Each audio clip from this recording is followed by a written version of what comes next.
आपके अपने YouTube channel rack class में दोस्तों आपका स्वागत है। जैसा कि दोस्तों आपको पता है हमारी क्या है 6 दिसंबर से कक्षा 11वीं की क्या है अर्धवार्षिक परीक्षा स्टार्ट हो। सबसे पहले 6 दिसंबर को आपका भौतिक शास्त्र फिजिक्स का पेपर है। ओके, इसलिए मैंने दोस्तों आपको पहले ही सभी विषय के क्या इंपॉर्टेंट क्वेश्चन बता दिए अर्धवार्षिक परीक्षा के लिए, जिससे आप पहले से तैयार कर लें सॉल्यूशन के साथ और अर्धवार्षिक परीक्षा में अच्छा प्रदर्शन कर सके। ओके, लेकिन लगातार आप लोग वीडियो में कमेंट करते सर आपने क्वेश्चन तो बता दिए इंपॉर्टेंट, लेकिन सॉल्यूशन ही बता दीजिए अपने तरीके से। ओके, तो आज की इस वीडियो में मैं आपको क्या है जो मैंने आपको क्वेश्चन बताए हैं 2 अंक उनके मैं सॉल्यूशन के साथ आपको बताऊंगा, समझाऊंगा। ओके, वीडियो को ध्यान से अंत तक देखिएगा क्योंकि मैं आपको समझाऊंगा भी तो आपको वीडियो को देखते ही देखते याद हो जाएगा। ओके, बहुत सारे क्वेश्चन आपको याद होंगे, जो क्वेश्चन याद नहीं वीडियो को पुश करते ही याद कर लीजिएगा। ओके, छोड़ना नहीं, एकदम तैयार करते जाइएगा। ओके, तो चलिए स्टार्ट कर लेते हैं। तो इस वीडियो में हम 2 अंक के प्रश्न देख लेंगे सभी, और वो भी बेस्ट सॉल्यूशन के साथ। ओके, चलिए स्टार्ट कर लेते हैं।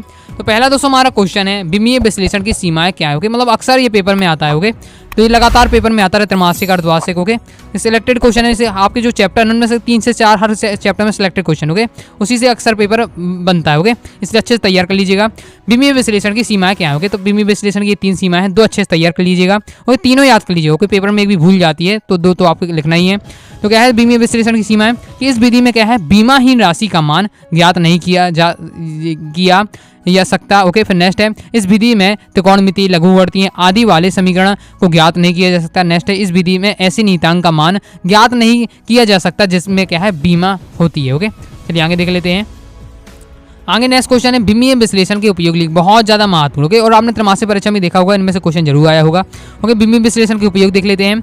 ओके, तो विमीय विश्लेषण के उपयोग क्या है। पहला है कि एक पद्धति के मात्रकों को दूसरी पद्धति के मात्रक में बदलना। ओके, दूसरा है कि समीकरण की शुद्धता की जांच करना। तीसरा है कि किसी भौतिक राशि का मात्रक ज्ञात करना। चौथा है समीकरण की स्थापना करना। ओके, ये है आपके विमीय विश्लेषण के उपयोग। चलिए आगे देख लेते हैं।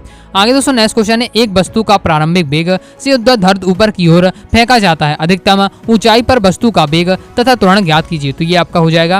ओके, ऊर्ध्वाधर ऊपर फेंके जाने पर अधिकतम ऊंचाई का वेग 0 होता है। ओके, तो ये आपका दिया हुआ है, तो स्क्रीनशॉट आप ले सकते हैं फास्ट ही। इस प्रकार से आपको सॉल्व करके समझाना है। ओके, नेक्स्ट दोस्तों क्वेश्चन है एक समान व परिवर्ती त्वरण को परिभाषित कीजिए। तो ये आपका ये दिया है एक समान त्वरण की परिभाषा। यदि वस्तु की गति के दौरान त्वरण का परिणाम व दिशा नियत रहे तो क्या है कण का त्वरण एक समान त्वरण कहलाता है। ओके, और परिवर्ती त्वरण क्या है वस्तु के त्वरण का परिणाम अथवा दिशा अथवा दोनों परिवर्तित होते हैं तो इसका त्वरण परिवर्ती त्वरण कहलाता है। ओके, तो ये आपका हो जाता है एक समान व परिवर्ती त्वरण में आपका परिभाषा। ओके, फिर नेक्स्ट है अपेक्षित वेग किसे कहते हैं। ओके, तो अपेक्षित वेग क्या है किसी गतिशील वस्तु के सापेक्ष दूसरी वस्तु का अपेक्षित वेग पहली वस्तु के सापेक्ष दूसरी की स्थिति के समय के साथ परिवर्तन की दर के बराबर होता है। ओके, इस प्रकार से आपका अपेक्षित वेग को समझाया गया। ओके, आगे देख लेते हैं। आगे नेक्स्ट क्वेश्चन है बहुत ज़्यादा महत्वपूर्ण है आपका। ओके, लगभग हर पेपर में आपका पूछा जाता है, मतलब त्रैमासिक अर्धवार्षिक फाइनल पेपर में। ओके, प्रीवियस पेपर को उठाकर आप देख सकते हो। ओके, सदिशों के योग संबंधी त्रिभुज का नियम। ओके, सबसे ज़्यादा महत्वपूर्ण है। तो क्या होता है रट लीजिएगा, एकदम रट के जाना है, मतलब आपको ये। ओके, समझना भी है रटना भी है। ओके, सदिशों के योग संबंधी त्रिभुज नियम। यदि 2 सदिश परिणाम व दिशा में एक त्रिभुज को 2 संलग्न भुजाओं द्वारा एक क्रम में प्रदर्शित किया जा सकते हैं तो उनका परिणामी सदिश परिणामी तथा दिशा में त्रिभुज की तीसरी भुजा द्वारा विपरीत क्रम में प्रदर्शित होता है। और ये डायग्राम जरूर बताएगी, चित्र सहित आपको समझाना, तो स्क्रीनशॉट ले लीजिए आप। ओके, चलिए आगे देख लेते हैं। आगे नेक्स्ट क्वेश्चन है कि एकांक सदिश किन्हें कहते हैं। वेक्टर आई, वेक्टर जे और वेक्टर के को क्या है। ओके, ये भी आपका हाफ ईयरली में आ चुका है प्रीवियस पेपर में, तो ये आपके दिए हुए हैं। ओके, तो स्क्रीनशॉट आप ले लीजिए। ओके, फास्ट स्क्रीनशॉट आप ले लीजिए। चलिए आगे देख लेते हैं। आगे नेक्स्ट क्वेश्चन है कि घर्षण से होने वाले लाभ हानि बताइए। ओके, तो घर्षण से होने वाले लाभ हानि कौन कौन से। तो पहला जैसे लाभ देख लेते हैं। लाभ है कि घर्षण के कारण क्या है भोजन चबाया जा सकता है। घर्षण के कारण ही हम क्या है पृथ्वी पर चल पाती है, ये लाभ हो जाते हैं। हानि क्या है कि मशीन की दक्षता कम हो जाती है। क्यों दक्षता कम हो जाती है कि मशीन में क्या है कलपुर्जे लगे होते हैं। ओके, मतलब नट बोल्ट लगे होते हैं, वो चलते रहते हैं, ओके घिसते रहते हैं, तो इससे क्या है घर्षण के कारण वो क्या है उनकी दक्षता कम हो जाती है, मतलब नट बोल्ट कमजोर पड़ जाते हैं। ओके, ये है। नेक्स्ट है कि मशीनों के कलपुर्जे को क्या है घिस जाना, ये हो जाता है। ओके, तो ये हो जाते हैं आपके 2 लाभ और 2 हानि। ओके, चलिए आगे देख लेते हैं। आगे नेक्स्ट है घर्षण को कम करने अब तथा बढ़ाने के उपाय क्या हैं। तो पहले देख लेते हैं कम करने के उपाय। तो कम करने के लिए क्या कर सकते हैं आप पॉलिश कर सकते हैं, स्नेहल का उपयोग कर सकते हैं, बॉल बेयरिंग का उपयोग कर सकते हैं। और घर्षण को बढ़ाने के लिए क्या है बहुत चिकनी सतह जैसे बर्फ पर क्या है सूखी मिट्टी या बालू डाल सकते हैं। वाहनों के टायरों पर क्या है खांचे बनाए जाते हैं। साइकिल और आपने टायर साइकिल के टायर में या गाड़ी के टायर में देखा होगा डिजाइनिंग दार बना रहता है। ओके, तो क्या है इसी के लिए बनाया जाता है खांचेदार। ओके, नेक्स्ट है कि मशीनों में लगे पट्टे पर क्या है चिपचिपा तरल पदार्थ डाला जाता है। ओके, ये क्या है घर्षण को बढ़ाने के तरीके। ओके, चलिए आगे देख लेते हैं।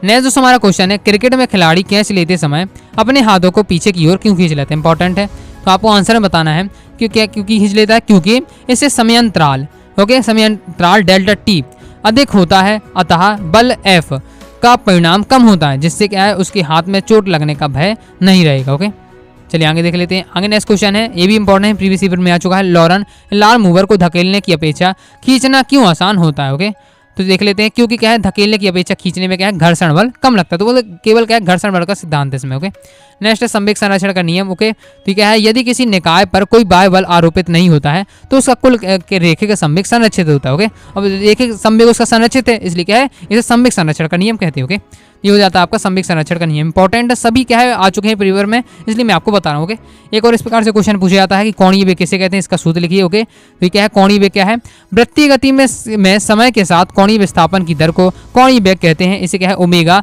से क्या है दर्शाते हैं। ओके, इंपॉर्टेंट ये भी आ चुका है।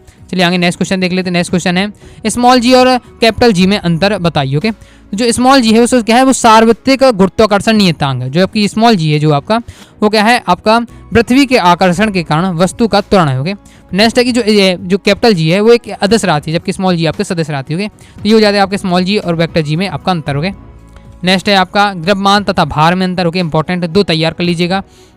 ओके, तो क्या किसी वस्तु में विद्यमान पदार्थ के परिणाम को उस वस्तु का क्या द्रव्यमान कहते हैं। ओके, और जबकि भार क्या है कि किसी वस्तु को पृथ्वी जिस बल से अपने केंद्र की ओर खींचती है उसे उस वस्तु पर उस स्थान पर क्या भार कहते हैं। ओके, इस प्रकार से उसमें वस्तु की जड़त्व की माप होती है द्रव्यमान, जबकि जो भार है वो उससे गुरुत्व बल की माप होती है। ओके, दो आप तैयार कर लीजिए जो भी आपको याद करना है। ओके, चलिए आगे देख लेते हैं। नेक्स्ट है गुरुत्वाकर्षण का सार्वत्रिक नियम। ओके, आई होप आपको याद होगा क्या है कि प्रत्येक पिंड हर दूसरे पिंड को एक बल द्वारा आकर्षित करता है, जिसका परिणाम दोनों पिंडों के द्रव्यमान के गुणनफल के अनुक्रमानुपाती तथा उनके बीच की दूरी के वर्ग के विक्रमानुपाती होता है। ये है आपका गुरुत्वाकर्षण का सार्वत्रिक नियम। ओके, नेक्स्ट है आपको तैयार करना है ग्रहों की गति से संबंधित आपको केपलर का नियम। तो जो केपलर है उनने ओके केपलर खगोल शास्त्री हैं जो उनने के 3 नियम दिए। ओके, तो तीनों नियम आपको बता देने ये आपके दिए हुए हैं, स्क्रीनशॉट आप ले लीजिए। ओके, चलिए आगे देख लेते हैं।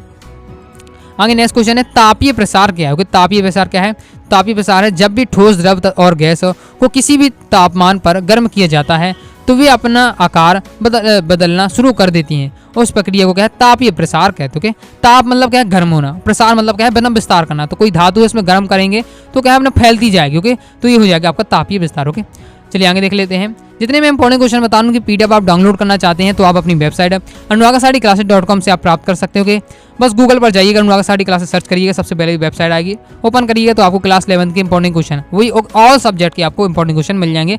अर्धवार्षिक परीक्षा के लिए सभी तैयार कर लीजिए। ओके, चलिए आगे देख लें। नेक्स्ट क्वेश्चन है रेखीय प्रसार गुणांक एवं आयतन प्रसार गुणांक को परिभाषित कीजिए। ओके, तो ये आपके दी हुई है रेखीय प्रसार गुणांक एवं आयतन प्रसार गुणांक में आपकी परिभाषा। ओके, अब मैंने टाइप ही नहीं किया, सभी मैंने आप डायरेक्ट जो मुझे अच्छे मिले हैं मैंने आपको बहुत कई किताबों से छाट कर मैं आपको सॉल्यूशन दे रहा हूँ। ओके, देख सकते हैं एकदम स्पष्ट परिभाषा दी हुई है रेखीय प्रसार गुणांक और आयतन प्रसार गुणांक की परिभाषा। ओके, स्क्रीनशॉट आप ले सकते हैं। वीडियो को फुल क्वालिटी में देखिए तो दिक्कत आपको नहीं होगी समझने में। ओके, नेक्स्ट रेखीय प्रसार गुणांक और आयतन प्रसार गुणांक में संबंध ज्ञात कीजिए। ओके, तो ये आपका दिया हुआ है, थोड़ी शॉर्ट कर लीजिएगा। ओके, इसमें कई सारे स्टेप दिए, पहले यहाँ से दिया हुआ है यहाँ तक, इसके आगे आपका यहाँ से दिया हुआ है यहाँ तक। ओके, देख लीजिएगा, स्क्रीनशॉट आप इसका फास्ट ही ले लीजिए। चलिए आगे देख लेते हैं। आगे नेक्स्ट क्वेश्चन है कि वायल का नियम लिखिए। तो वायल का नियम क्या है, नियम है कि आदर्श गैस का दाब और आयतन में संबंध बताता है। इसके अनुसार नियत ताप पर गैस का आयतन दाब के क्या है विकर्णानुपाती होता है। ये आपका वायल का नियम। ओके, चार्ल्स का नियम आता है। तो चार्ल्स का नियम क्या है, जब किसी शुष्क गैस को नियत दाब पर रखा जाता है तो केल्विन तापमान और आयतन एक दूसरे के अनुक्रमानुपाती होते हैं। ये आपका चार्ल्स का नियम। ओके, मैंने केवल एकदम डायरेक्ट नियम लिखे हैं। ओके, बाकी एक्स्ट्रा मटेरियल नहीं लिखा। ओके, नेक्स्ट क्वेश्चन है गैसों के एवोगाद्रो नियम को क्या है। ओके, तो क्या है एक ही ताप और दाब पर सभी गैसों के समान आयतन में अणुओं की संख्या समान होती है। ये है आपका गैसों के एवोगाद्रो का नियम। ओके, नेक्स्ट है सरल आवर्त गति का विस्थापन का समीकरण। तो ये आपका विस्थापन का समीकरण। ओके, स्क्रीनशॉट आप ले सकते हो। ओके, तैयार कर लीजिए। आपका दिया है y = a sin omega t plus आपका पाई 0। ओके, चलिए आगे देख लेते हैं। आगे नेक्स्ट है कि आवृत्ति और आवर्त काल में संबंध लिखिए। ओके, तो ये आपका दिया है आवृत्ति और आवर्त काल में संबंध। ओके, जब भी आप संबंध पूछे परिभाषा पूछे कुछ समझ में नहीं आ रहा दोनों की परिभाषा लिख दीजिए। ओके, तो आप इस प्रकार से लिख सकते हो। ओके, संबंध बता सकते हो, इसकी शोर आप फास्ट लीजिए। चलिए आगे देख लेते हैं। आगे नेक्स्ट है कोणीय आवृत्ति एवं आवर्त काल में संबंध बताइए। ओके, तो इसे आप देख लीजिएगा। ओके, नेक्स्ट क्वेश्चन है सरल लोलक क्या होता है। ओके, तो सरल लोलक क्या है? किसी दृढ़ बिंदु टेक से किसी अवतान्य द्रव्यमान सहित डोरी से निलंबित कोई बिंदु क्या है द्रव्यमान को सरल लोलक कहते हैं। ओके, चलिए आगे देख लेते हैं। अब ये क्या है, मैं ध्यान नहीं दे पाई इसलिए छूट गया, तो अब मिल जाएगा। ओके, अब आपको अपनी गाइडों में देख सकते हो। ओके, चलिए आगे देख लेते हैं। नेक्स्ट है दोस्तों तरंगों के अध्यारोपण का सिद्धांत लिखिए। तरंगों का अध्यारोपण का सिद्धांत क्या है? जब दो या दो से अधिक तरंगें एक दूसरे के स्वतंत्र, हम शायद इसे पढ़ चुके हैं, इससे पहले देख चुके हैं ये वाला। ओके, फिर ये देख लेते हैं तरंगों का अध्यारोपण का सिद्धांत क्या है।